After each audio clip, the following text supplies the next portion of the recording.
Hello guys, today I want to do a little bit of a deeper dive than usual into a hot topic in the gaming industry right now, and that is skill-based matchmaking, or as it's most commonly known, SBMM. I played Infinite's new ranked FFA playlist the other day, and after playing my 10 placement matches, I decided I needed to talk about where SBMM fails, and also why it's most likely working against players rather than with them to ensure they have enjoyable matches. There's a few things I need to go over quickly though. So this is a blog post that was posted on the Halo Waypoint website that explains a few different keywords and what they mean, and I'll be using them quite a lot in this video. 343 posted this blog around about 7 months ago, so I think that would put it in around March 2022. So stuff may have changed since back then, but we'll go over that a little bit later. Okay, so first up we have True Skill 2.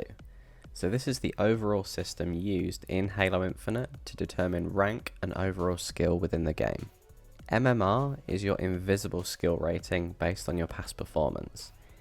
Here it says specific playlists, however it's somewhat well documented that MMR seems to be affected by all playlist activity. For example, in quick play, big team battle, and shockingly enough, even bot bootcamp matches, all contribute to the same source MMR. True Match confuses me a bit here. It seems to be a bit of an extension of MMR that's listed above and CSR which is listed below to basically match you against others that it deems acceptable. Whether intentionally vague or not, I don't really understand its placement here and it's not really clear what it truly does. CSR is your visible rank for ranked playlists, which I've never really liked when you consider that CSR is the visible rank that you want to increase and MMR is the invisible rank that you have no idea what it's even set to. That creates a disparity where you might have a low CSR like being in a silver 2 or even a gold 4 lobby, but your MMR is really high. So this will mean that other players that you're pitted against, in theory, will be a lot better than you, even though you might have similar ranks. This will create a bit of an imbalance in matches, which the community sees all the time, by the way. Okay, so a little bit of a background on this. I decided to make this video because I played ranked FFA recently, and whilst I didn't have an outright bad time, it was far from enjoyable. The one rule I have when playing games is I must have fun, otherwise I need to just stop playing, because I currently play games recreationally, for fun.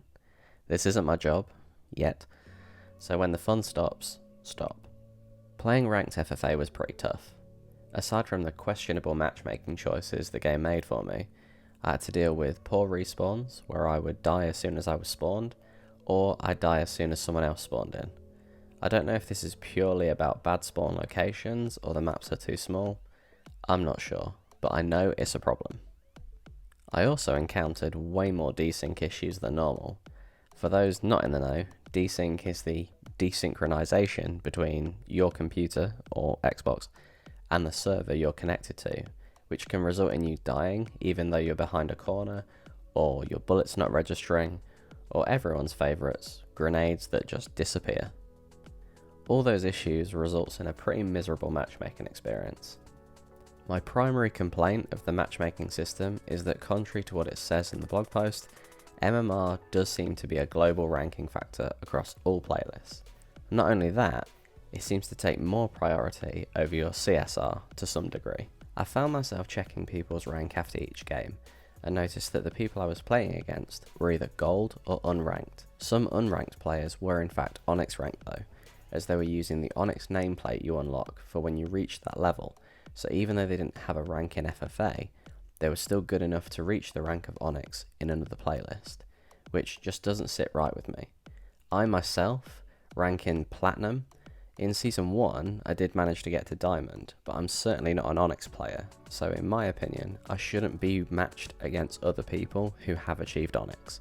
It doesn't create a fair matchmaking experience. Even though FFA and Team Arena matches will have inherent differences, people's playstyle will remain largely the same, and whilst you should expect some change in players' ability between the two playlists, assuming that a Diamond player in Team Arena will play significantly differently in ranked FFA simply isn't the case. People's performance may well change between the two playlists, but it shouldn't be so vastly different that an unranked player should have the chance at playing against literally anyone else in the matchmaking pool. This is where I feel MMR is failing the most. My MMR as a platinum, almost diamond player is, well, should be very different to that of an Onyx player. Having said all that, I don't believe that 343 is factoring in data points in the right way, or in some cases, factoring them in at all when it comes to working out someone's MMR. There are two things that I picked out of this blog post that were really quite shocking when I read them.